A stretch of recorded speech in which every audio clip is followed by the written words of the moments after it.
Faridabad Lok Sabha seat से भाजपा प्रत्याशी कृष्णपाल गुर्जर पलवल के ऐतिहासिक प्राचीन पंचवटी मंदिर पहुंचे, जहां पर उन्होंने पूजा अर्चना के साथ मंदिर के महंत श्री 1008 कामता दास महाराज और ऋषि दास महाराज जी का आशीर्वाद लिया।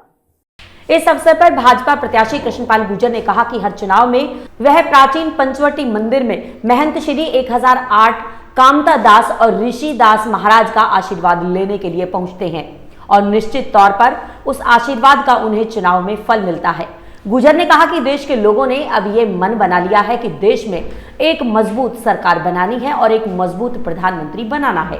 30 साल के बाद वर्ष 2014 में देश और प्रदेश में पूर्ण बहुमत से भारतीय जनता पार्टी की सरकार बनी, जिसके परिणाम ये आए कि भारत देश दुनिया की 11वीं में से 5वीं ताकत बना और अब तीसरी ताकत बनने जा रहा है।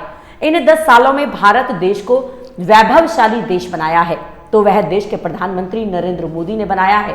आज भारत देश में केवल मात्र एक भारतीय जनता पार्टी है जो देश के प्रधानमंत्री नरेंद्र मोदी के नेतृत्व में अपने बलबूते पर भारत देश में पूर्ण बहुमत से सरकार बना सकती है। आज कोई दल ऐसा नहीं है जो अपने बलबूते पर पूर्ण बहुमत से सरकार बना सके, इसलिए सारे ठग एक हो गए हैं। लेकिन देश की जनता ये जानती है कि 10 सालों में इन ठगों ने केवल देश को लूटने का काम किया है। अगर इन 10 सालों में भारत देश को वैभवशाली देश बनाया है तो केवल भारतीय जनता पार्टी और देश के प्रधानमंत्री नरेंद्र मोदी ने ही बनाया है।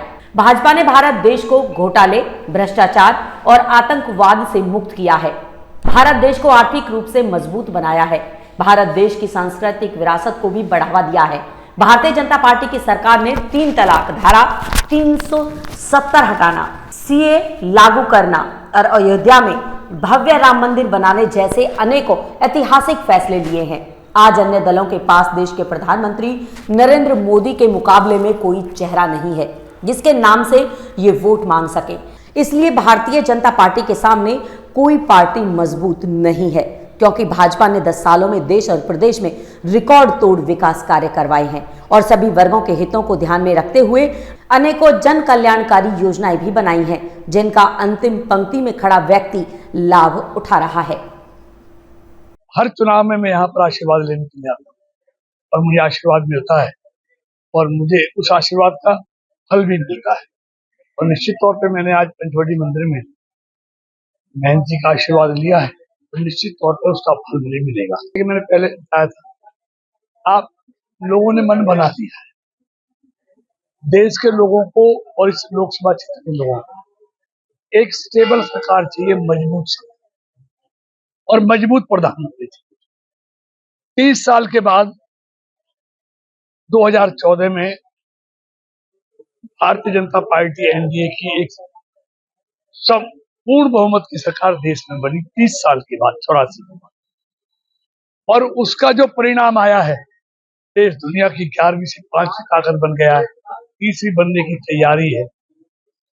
जो जनसंघ से लेके हमारे जो वैचारिक संकल्प 370 हो, सीए हो, राम मंदिर हो, उसको पूर्ण किया है।